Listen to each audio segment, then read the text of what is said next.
Tens of thousands of demonstrators took through the streets of Sydney CBD, vowing to keep rallying against Israel. Let's go live to Crystal Wu, who is at the Opera House. Crystal, the protest has wrapped up. Tell us about the police presence. Yeah, the police presence is huge here at the Sydney Opera House. There's at least 2 busloads of riot squad officers, and even though the protest from Hyde Park to Balmoral Park in Sydney CBD has wrapped up, police still aren't letting pro-Palestine demonstrators through, and that's after the court ruled it would not allow demonstrators to come on the premises of the Opera House because it is too unsafe.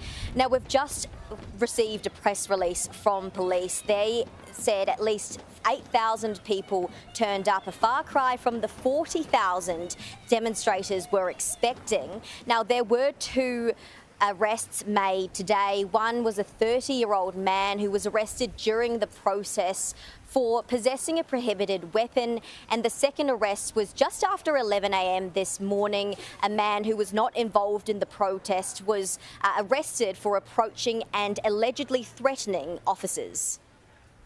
We also know that it comes at a huge cost. It comes at a cost to the taxpayers of New South Wales. So every time we see these protests, all those police officers that are being called in, all those emergency service workers, all those transport workers, they're all being paid overtime. And we're seeing millions of dollars being injected time after time. So the Hyde Park to Balmoral Park route is a familiar one for both police and demonstrators. But after the court ruled in favour of police stopping this Opera House protest from going ahead, Jewish leaders questioned why this protest was to go ahead. That's despite the fact that the first phase of the peace deal has been signed. Here's Josh Lee's response. He's an organiser with the Palestinian Action Group.